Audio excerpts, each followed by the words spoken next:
Karl Marx, Grundrisse, Manuscritos Econômicos de 1857 a 1858, Esboços da Crítica da Economia Política, Editorial Bom Tempo, Editora UFRJ, edição 2011. Terceiro capítulo do Capital, continuação. Segunda seção, processo de circulação do capital. Item, capital fixo e desenvolvimento das forças produtivas da sociedade. Este item está dividido em dois vídeos. O primeiro vai da página 578 à página 587 e o segundo da 587 a 596. Primeira parte. Divisão das máquinas em, primeiro, máquinas empregadas para produzir energia, segundo, máquinas que têm simples ou a simples finalidade de transmitir a energia e executar o trabalho. Babbage, caderno, página 10. Nota 326, adendo de Marx. Charles Babbage, Paris, Bachelier, 1833, página 20 a 21. A indicação da página refere-se a um caderno de extratos de Bruxelas de 1845. Cita: fábrica significa a cooperação de muitas classes de trabalhadores, adultos e não adultos, cuidando com destreza e assiduidade de um sistema de mecanismos produtivos postos continuamente em ação por um poder central, e exclui toda fábrica em que o mecanismo não forma um sistema contínuo ou que não depende de um princípio motor único. Exemplos dessa última classe são as fábricas de tintura, fundições de cobre, etc. Esse termo, em sua acepção mais rigorosa, traz consigo a ideia de um vasto autômato, composto por numerosos órgãos mecânicos e intelectuais, que operam de maneira concentrada ou concertada e ininterrupta para produzir um mesmo objeto, todos esses órgãos estando subordinados a uma força motriz que se move por si mesma. Urey 13, página, nota 327. Andrew Urey, Paris, Bruxelas, Mathias, Perricon, 1836, tomo 1, página 18 a 19, ênfase de Marx. A indicação da página refere-se a um caderno de extratos de Bruxelas de 1845. Fim da citação. O capital que se consome no próprio processo de produção, capital ou capital fixo, é, no sentido enfático do termo, meio de produção. No sentido amplo, todo o processo de produção e cada momento dele, bem como da circulação, na medida em que for materialmente considerado, é somente meio de produção para o capital, para o qual só existe o valor como fim em si mesmo. Considerada desde o mesmo aspecto material, a matéria-prima é meio de produção para o produto, etc. Mas a determinação do valor de uso do capital fixo como capital que se consome no próprio processo de produção é idêntica ao fato de que ele só é usado como meio nesse processo e ele próprio existe unicamente como agente para a transformação da matéria-prima em produto. Na condição de tal meio de produção, o seu valor de uso pode consistir em que ele seja somente uma condição tecnológica para o desenrolar do processo, o local em que uma condição imediata para a ação do meio de produção propriamente dito, como todos os materiais instrumentais, ambos são, por sua vez, apenas pressupostos materiais para o desenrolar do processo de produção em seu todo, ou para a aplicação e conservação do meio de trabalho. No entanto, este último, em seu sentido próprio, serve exclusivamente dentro da produção e para a produção, e não possui nenhum outro valor de uso. Originalmente, quando consideramos a transição do valor para o capital, o processo de trabalho simplesmente foi absorvido no capital, e do ponto de vista de suas condições materiais, de sua existência material, o capital aparecia como totalidade das condições desse processo e se desmembrava de acordo com ele em certas proporções qualitativamente diferentes entre si, como material de trabalho, essa e não matéria-prima. E é a expressão correta e correspondente ao conceito. Meio de trabalho e trabalho vivo, nota 328, ver página 232 e 234 já lidas. Por um lado, o capital, de acordo com sua existência material, havia se subdividido nesses três elementos. Por outro lado, o processo de trabalho era a sua unidade movente ou a interrupção mútua desses elementos em seu processo. A unidade estática, o produto, Nessa forma, os elementos materiais, materiais de trabalho, meios de trabalho e trabalho vivo aparecem somente como os momentos fundamentais do próprio processo do trabalho, do qual o capital se apropria. Mas esse aspecto material, ou sua determinação como valor de uso e processo real, dissociou-se totalmente de sua determinação formal. Nesta última, primeiro, os três elementos em que o capital aparece antes da troca com a capacidade de trabalho, antes do processo real, apareciam somente como porções quantitativamente diferentes de si mesmo, como quanta de valor, cuja unidade o próprio capital compõe como soma. A forma material, o valor de uso em que essa diferença ou essas diferentes porções existiam, não alteravam nada na homogeneidade dessa determinação. De acordo com a determinação formal, eles apenas apareciam de tal modo que o capital se desmembrava quantitativamente em porções. Segundo, no interior do próprio processo, os elementos do trabalho e os dois outros se diferenciavam do ponto de vista da forma tão somente porque os primeiros eram determinados como valores constantes e o outro como ponente de valor. Todavia, na medida em que se tratava da diferenciação como valores de uso do aspecto material, ele caía totalmente fora da determinação formal do capital. Agora, entretanto, na diferença entre capital circulante, matéria-prima e produto, e capital fixo, meio de trabalho. A diferença dos elementos como valores de uso é posta simultaneamente como diferença do capital como capital, em sua determinação formal. A inter-relação dos fatores, que era só quantitativa, aparece agora como diferença qualitativa do próprio capital e como determinante de seu movimento total ou de sua rotação. O material de trabalho e o produto do trabalho, o sedimento neutro do processo de trabalho como matéria-prima e produto, também materialmente já não são mais determinados como material e produto do trabalho, mas como valor de uso do próprio capital em diferentes fases. Enquanto continua sendo meio de trabalho no sentido próprio do termo, tal como levado direta e historicamente pelo capital para dentro de seu processo de valorização, o meio de trabalho experimenta unicamente uma mudança formal no sentido de que, agora, do ponto de vista material, ele aparece não só como meio de trabalho, mas, ao mesmo tempo, como um modo de existência particular dele, determinado pelo processo total do capital, como capital fixo. Assimilado ao processo de produção do capital, o meio de trabalho passa por diversas metamorfoses, das quais a última é a máquina, ou melhor dizendo, um sistema automático de maquinaria. Sistema da maquinaria. O automático é apenas a sua forma mais adequada, mais aperfeiçoada, e somente o que transforma a própria maquinaria em um sistema, posto em movimento por um autômato, por uma força motriz que se movimenta por si mesma, tal autômato consistindo em numerosos órgãos mecânicos e intelectuais, de modo que os próprios trabalhadores são definidos somente como membros conscientes dele. Na máquina, e mais ainda na maquinaria, como um sistema automático, o meio de trabalho é transformado quanto ao seu valor de uso, quanto à sua existência material em uma existência adequada ao capital fixo e ao capital como um todo, e uma forma em que foi assimilado como meio de trabalho imediato ao processo de produção do capital foi abolida em uma forma posta pelo próprio capital e a ele correspondente. Em nenhum sentido, a máquina aparece como meio de trabalho do trabalhador individual. A sua diferencia específica não é de forma alguma como no meio de trabalho e de admediar a atividade do trabalhador sobre o objeto. Ao contrário, essa atividade é posta de tal modo que tão somente medeia o trabalho da máquina, a sua ação sobre a matéria-prima. Supervisionando-a e mantendo-a livre de falhas, não é como no instrumento que o trabalhador anima como órgão com sua própria habilidade e atividade e cujo manejo, em consequência, dependia de sua virtuosidade. Ao contrário, a própria máquina, que para o trabalhador possui destreza e força, é o virtuoso que possui sua própria alma nas leis mecânicas que nela atuam e que, para seu contínuo automovimento, consome carvão, óleo, etc. Materiais instrumentais da mesma maneira que o trabalhador consome alimentos.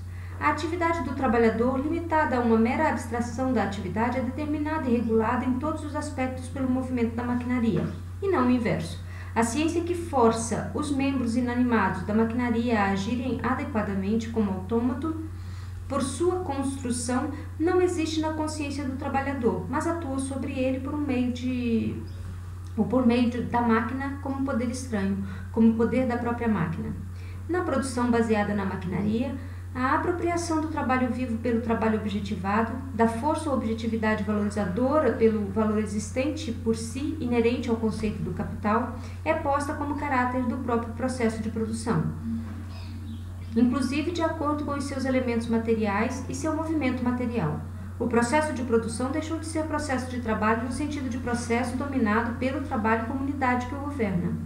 Ao contrário, o trabalho aparece unicamente como órgão consciente, disperso em muitos pontos do sistema mecânico em sua forma de trabalhadores vivos individuais, subsumido ao processo total da própria maquinaria, ele próprio só um membro do sistema cuja unidade existe nos trabalhadores vivos, mas na maquinaria viva ativa que, diante da atividade isolada, significante do trabalhador, aparece como organismo poderoso. Na maquinaria, o trabalho objetivado se contrapõe ao trabalho vivo no próprio processo do trabalho como poder que o governa. Poder que, de acordo com a sua forma, o capital é como a apropriação do trabalho vivo. A assimilação do processo de trabalho como simples momento do processo de valorização do capital também é posta quanto ao aspecto material pela transformação do meio de trabalho em maquinaria e do trabalho vivo em mero acessório vivo dessa maquinaria, como meio de sua ação. Como vimos, nota 329 e a página 346 já lidas. A tendência necessária do capital é o aumento da força produtiva do trabalho e a máxima negação do trabalho necessário. A efetivação dessa tendência é a transformação do meio de trabalho em maquinaria. Na maquinaria, o trabalho objetivado se contrapõe materialmente ao trabalho vivo como poder dominante e como subsunção ativa deste a si, não só por meio da apropriação do trabalho vivo, mas no próprio processo real de produção. A relação do capital como valor que se apropria da atividade valorizadora é posta no capital fixo, que existe como maquinaria, ao mesmo tempo como a relação do valor de uso do capital com o valor de uso da capacidade de trabalho. O valor objetivado na maquinaria aparece, ademais, como um pressuposto diante do qual o poder valorizador da capacidade de trabalho individual desaparece como algo infinitamente pequeno. Por meio da produção em massas enormes, que é posta pela maquinaria, desaparece igualmente do produto a qualquer relação com a necessidade imediata do produtor e, em consequência, com o valor de uso imediato, na forma como o produto é produzido e nas condições em que é produzido, já está posto que ele é produzido exclusivamente como portador de valor, e seu valor de uso é simples condição para isso. O próprio trabalho objetivado aparece imediatamente na máquina, não só na forma de produto ou do produto empregado como meio de trabalho, mas na forma da própria força produtiva. O desenvolvimento do meio de trabalho em maquinaria não é casual para o capital, mas é a reconfiguração do meio de trabalho tradicionalmente herdado em uma forma adequada ao capital. A acumulação do saber e da habilidade das forças produtivas gerais do cérebro social é, desse modo, absorvido no capital em oposição ao trabalho e aparece, consequentemente, como qualidade do capital, mas precisamente do capital fixo, ou mais precisamente do capital fixo, na medida em que ele ingressa como meio de produção propriamente dito no processo de produção. A maquinaria aparece, portanto, como a forma mais adequada do capital fixo, e o capital fixo, na medida em que o capital é considerado na relação consigo mesmo, como a forma mais adequada do capital de modo geral. Por outro lado, na medida em que o capital fixo está preso à sua existência como valor de uso determinado, ele não corresponde ao conceito do capital, que, como valor, é indiferente a qualquer forma determinada do valor de uso e pode assumir ou se desfazer de qualquer uma delas como encarnação diferente ou indiferente. Sob esse aspecto, sob o aspecto da relação do capital para o exterior, o capital circulante aparece como forma adequada do capital diante do capital fixo. Ademais, na medida em que a maquinaria se desenvolve com a acumulação da ciência social, da força produtiva como um todo, o trabalho social geral não é apresentado no trabalhador, ou representado no trabalhador, mas no capital. A força produtiva da sociedade é medida pelo capital fixo. Existe nele em forma objetiva e inversamente a força produtiva do capital se desenvolve com esse progresso geral de que o capital se apropria gratuitamente.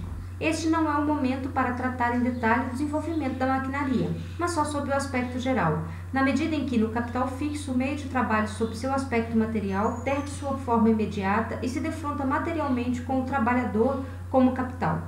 O saber aparecer na maquinaria como algo estranho, externo ao trabalhador, e o trabalho vivo é subsumido ao trabalho objetivado, que atua autonomamente. O trabalhador aparece como supérfluo, desde que sua ação não seja condicionada pelas necessidades do capital. Nota 330, perda de texto por avaria de papel.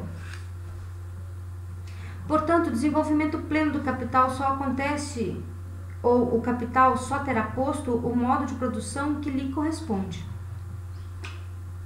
Quando o meio de trabalho é determinado como capital fixo, não só formalmente, mas quando tiver sido abolido em sua forma imediata e o capital fixo se defrontar com o trabalho como maquinaria ou como máquina no interior do processo de produção, quando o processo de produção em seu conjunto, entretanto, não aparece como processo subsumido à habilidade imediata do trabalhador, mas como aplicação tecnológica da ciência. Por isso, a tendência do capital é conferir à produção um caráter científico e o trabalho direto é rebaixado a um simples momento desse processo. Como na transformação do valor em capital, o exame mais preciso do desenvolvimento do capital mostra que, por um lado, ele pressupõe um determinado desenvolvimento histórico das forças produtivas, dentre estas forças produtivas, também a ciência, por outro lado, as impulsiona e força.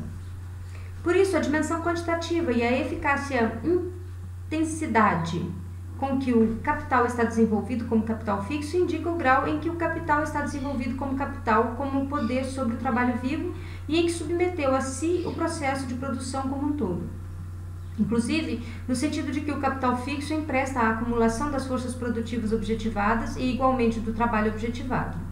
No entanto, se é somente na maquinaria e em outras formas materiais de existência do capital fixo, como ferrovias, etc., do que trataremos mais tarde, que o capital confere a si mesmo a forma adequada como valor de uso no interior do processo de produção, isso de modo algum significa que esse valor de uso, a maquinaria em si, seja capital, ou que sua existência como maquinaria seja idêntica à existência como capital, da mesma maneira que o ouro tampouco deixaria de ter o seu valor de uso como ouro quando não fosse mais dinheiro. A maquinaria não perderia o seu valor de uso quando deixasse de ser capital. Do fato de que a maquinaria é a forma mais adequada do valor de uso do capital fixo, não se segue de maneira nenhuma que a subsunção à relação social do capital seja a melhor e mais adequada à relação social de produção para a aplicação da maquinaria.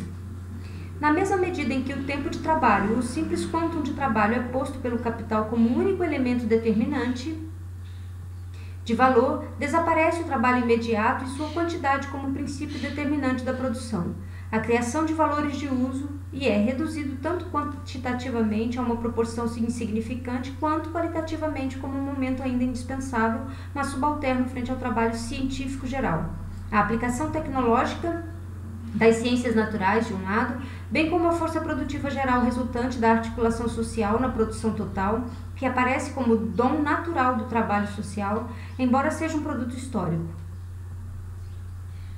Embora o capital trabalha, assim, pela sua própria dissolução como forma dominante de produção.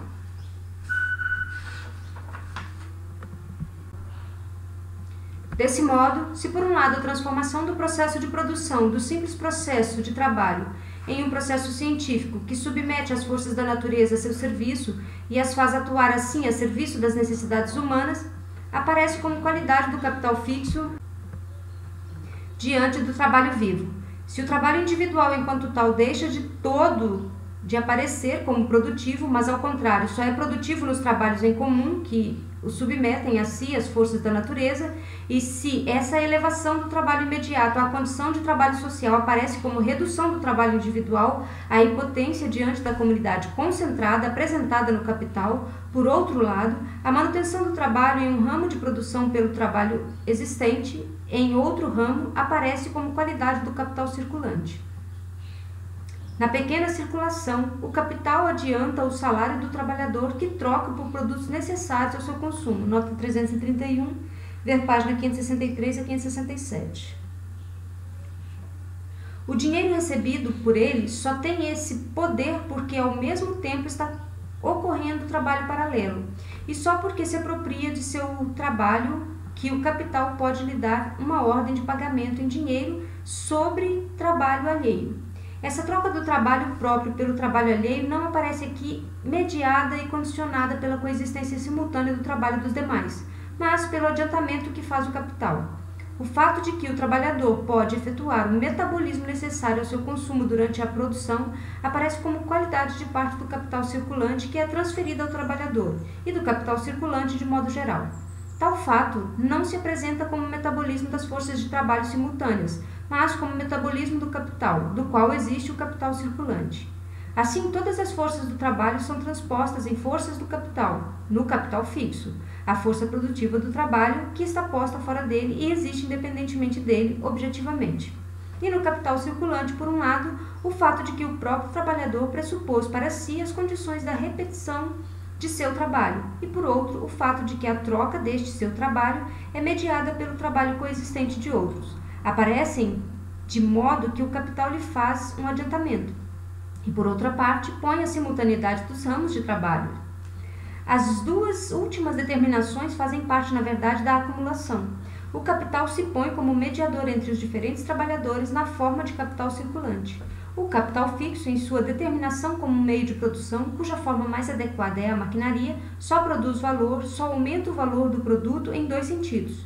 Primeiro, desde que ele tenha valor, que ele próprio seja produto do trabalho, certo quantum de trabalho em forma objetivada. Segundo, na medida em que ele aumenta a proporção do trabalho excedente em relação ao trabalho necessário, ao capacitar o trabalho por meio do aumento de sua força produtiva, a criar uma massa maior de produtos necessários para a manutenção da capacidade de trabalho viva em menos tempo.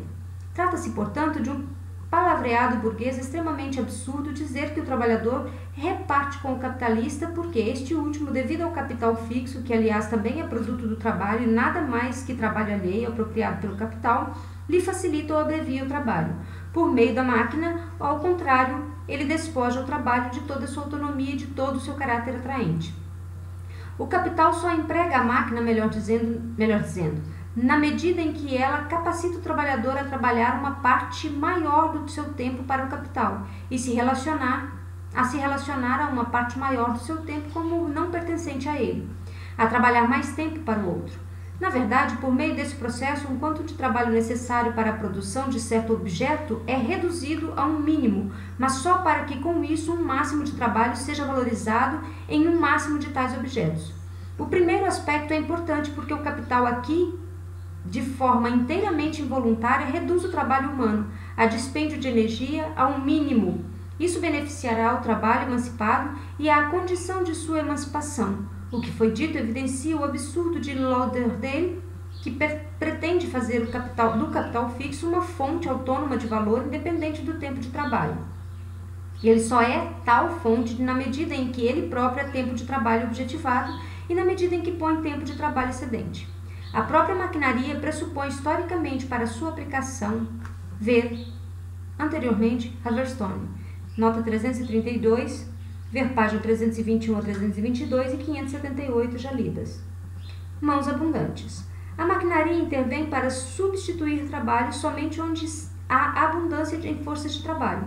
É só substituir trabalho somente onde há abundância em forças de trabalho. É só na imaginação dos economistas que a máquina vem em auxílio ao trabalhador individual. Ela só pode funcionar com massas de trabalhadores, cuja concentração diante do capital constitui um de seus pressupostos históricos, como vimos. Nota 333, ver página 485 e 490 já lidas. Ela não intervém para substituir a força de trabalho não disponível, mas para produzir ou reduzir a sua medida necessária às disponíveis em grande quantidade. A maquinaria só é introduzida onde a capacidade de trabalho existe em massa. Retornar a isso posteriormente. Lauderdale acredita ter feito grande descoberta a saber que a maquinaria não aumenta a força produtiva do trabalho porque ela, ao contrário, substitui o próprio trabalho, ou faz o que o trabalho não pode fazer com sua força. Faz parte do conceito do capital que a força produtiva acrescida do trabalho é posta antes como aumento de uma força exterior ao trabalho e como o seu próprio enfraquecimento. O meio de trabalho torna o trabalhador independente, coloca-o como proprietário, a maquinaria como capital fixo, coloca-o dependente, como apropriado. Esse efeito da maquinaria só vigora na medida em que ela é determinada como capital fixo, e ela só é determinada como tal pelo fato de que o trabalhador se relaciona com ela como trabalhador assalariado e o indivíduo ativo em geral como simples trabalhador. Enquanto até agora capital fixo e circulante apareceram simplesmente como determinações distintas e transitórias do capital, agora ele se consolida ou eles se consolidaram em modos de existência particulares do capital, e ao lado do capital fixo aparece o capital circulante. Trata-se agora de dois tipos particulares de capital, desde que um único capital seja analisado em um determinado ramo de produção, ele se apresenta dividido nessas duas porções ou se desmembra em uma determinada proporção, nesses dois tipos de capital. A diferença no interior do processo de produção, originalmente meio de trabalho e material de trabalho, e por fim, produto do trabalho, aparece agora como capital circulante, os dois últimos, e capital fixo. A diferenciação do capital, segundo o seu aspecto simplesmente material, é assimilada agora em sua própria forma e aparece como diferenciando. Para a opinião como de Lauderdale, etc., gostaria de fazer o capital enquanto tal separado do trabalho criar valor e, em consequência, também valor excedente ou lucro. O capital fixo, principalmente aquele cuja existência material ou valor de uso é a maquinaria, ainda é a forma que mais sustenta a aparência de duas falácias superficiais, ou seja, de suas falácias superficiais. Contra elas disse, por exemplo, em Labor de Fun, nota 334, Thomas Hodgkin, Londres, Stale, 1825, página 16, Edições Brasileiras de Defesa do Trabalho contra as Pretensões do Capital, São Paulo, abril 1983. Que o construtor de estrada pode até repartir lucros com o usuário da estrada, mas não a própria estrada. O capital circulante, uma vez pressuposto que ele efetivamente recorre ou percorre suas diferentes fases, implica a diminuição ou aumento, a duração maior ou menor do tempo de circulação, o caráter mais fácil ou difícil dos diversos estágios da circulação, ou seja, uma redução do valor excedente que poderia ser criada em um período de tempo dado, sem essas interrupções, seja porque o número das reproduções fica menor, seja porque o quantum do capital continuamente ocupado no processo de produção é contraído.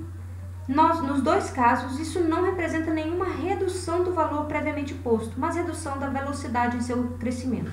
Mas no momento em que o desenvolvimento do capital fixo atingiu certa extensão, e essa extensão é, como sugerido, o índice do desenvolvimento da grande indústria em geral, ou seja, em que o capital fixo cresce em proporção ao desenvolvimento das forças produtivas da própria grande indústria, ele mesmo sendo a objetivação dessas forças produtivas, sendo elas mesmas como produto pressuposto, a partir desse instante, cada interrupção do processo de produção atua diretamente como redução do próprio capital, do seu valor pressuposto.